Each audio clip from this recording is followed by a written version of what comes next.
Muy buenos días, buenas noches. Primero que nada, quiero comentar que yo no era creyente de lo paranormal, pero la historia que les voy a contar esta tarde, noche o madrugada, depende en qué parte de este mundo terrenal se encuentren, es muy poco creíble. Soy nacido en un pueblo chico y es en donde esta historia inicia. En ese tiempo yo tenía como 20 años. Me gustaba salir a tomar con amigos, pero muchas veces prefería tomar solo. Había una vinatería a unas cuantas cuadras de mi casa, en la ribera del río. Pasaba un río frente a la tienda, pero eso es para otra historia. Ese día era un fin de semana, así que decidí salir yo solo y me fui a un baile al otro lado del pueblo. No soy muy bailador, no me gustaba tampoco tomar en los bailes o conciertos, así que me fui temprano rumbo a mi casa. Serían las 11 de la noche o cerca de la medianoche, y decidí tomar el micro, la combi o como le digan en su pueblo al transporte público. Y ahí vi a una joven también muy bien vestida, con su buena figura, o sea que se veía bien chula. Antes de llegar a mi destino decidí bajarme unas cuadras antes, de hecho en una esquina en donde Doña Pelos vende gorditas y sopes, para lo que van saliendo de los antros. La muchacha se bajó más adelante. Seguí caminando ya con mi barriga llena, pero no muy contento, seguí caminando y logré llegar a mi casa sano y salvo. Pasó el tiempo y un día que volví a tomar el transporte público, volví a ver a esa misma muchacha y ahora ella también se bajó a cenar con Doña Pelos. Así que para disimular, yo en vez de ir directo a mi casa, que es el mismo rumbo que esta chica llevaba, decidí tomar otras calles para que ella pensara que no la iba siguiendo. Pero algunas cuadras más adelante logré alcanzarla, por lo que decidí cambiar de banqueta, a lo que ella lo notó y me preguntó que si le estaba siguiendo, a lo que le respondí que no, que mi casa estaba a unas pocas cuadras de ahí, a lo que ella me dijo que si la podía acompañar a su casa, que estaba más arriba, en el cerro. Yo me quedé pensativo en un momento, pero decidí acompañarla. Ya estaba metiéndose el sol y estaba un poco oscura la calle, y entonces pasamos por el puente que está en el río, en donde está la vinatería de mi amigo, que de hecho le estaba cambiando un foco de la entrada de su tienda, y se me quedó viendo de forma extraña. A lo que mi parecer, lo que a mi parecer, a lo que a mi parecer era porque yo iba con este mujerón, esta chavita que parecía modelo, a lo que me extrañó y me preguntó que si le podía ayudar a cambiar el foco. Así que le dije a la joven que me perdonara un momento, que no me debía tardar. Lo primero que mi amigo me preguntó es que si andaba borracho y que qué estaba haciendo con esa mujer, a lo que me dio risa y le contesté, mírala bien, ¿cómo no la voy a acompañar? A lo que él me agarra fuerte del brazo y me dice, a esa anciana le falta un ojo, vas con una bruja. Me tomó del otro brazo y me metió a su tienda mientras le dijo a su ayudante que me diera una cerveza, y a mí me dijo que no volteara a la calle o la bruja me podría hacer daño. Él cerró la cortinilla de la tienda y le dijo a su ayudante que por poco y la bruja me llevaba al cerro para una muerte segura. Así nomás quedó.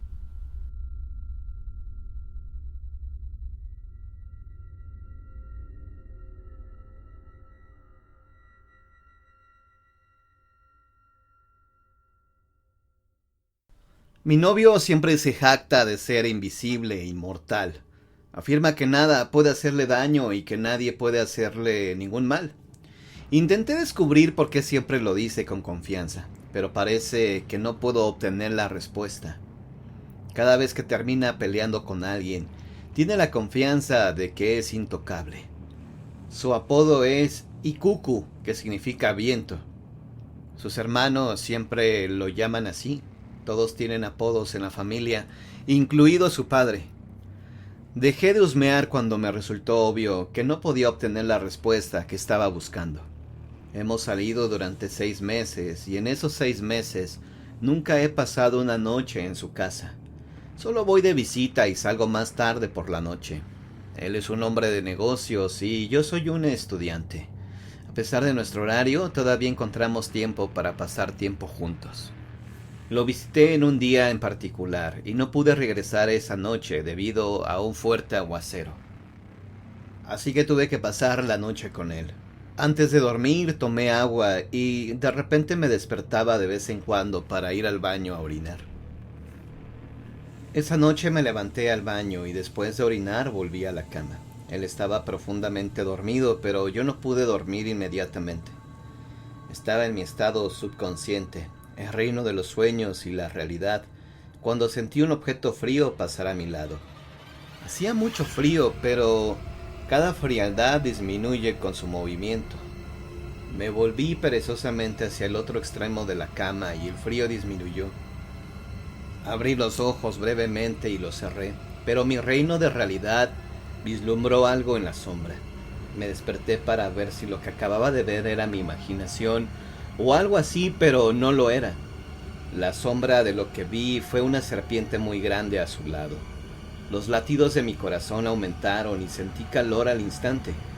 Me acerqué a mi novio y me giré para abrazarlo, pero estaba frío como el hielo. La gran serpiente todavía estaba ahí. No pude verlo de verdad, pero pude ver que esa serpiente se introducía en el cuerpo de mi novio. Yo estaba a punto de volverme loca, pero finalmente grité, y ese grito hizo que él despertara.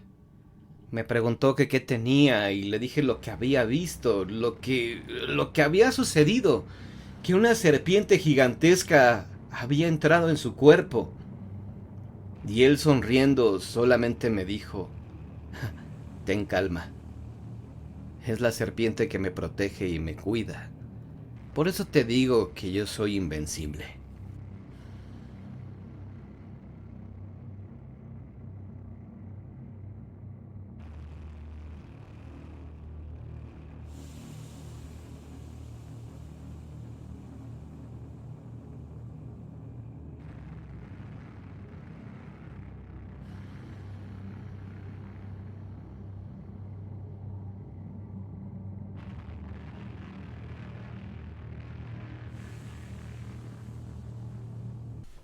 El festín de invierno del Wendigo. En lo más profundo de los bosques helados del norte de Canadá, donde la nieve cubría la tierra durante la mayor parte del año y el viento aullaba como un lamento incesante, existía una leyenda que congelaba la sangre de los nativos. Era la historia del Wendigo, una criatura maldita que acechaba en los días más oscuros del invierno.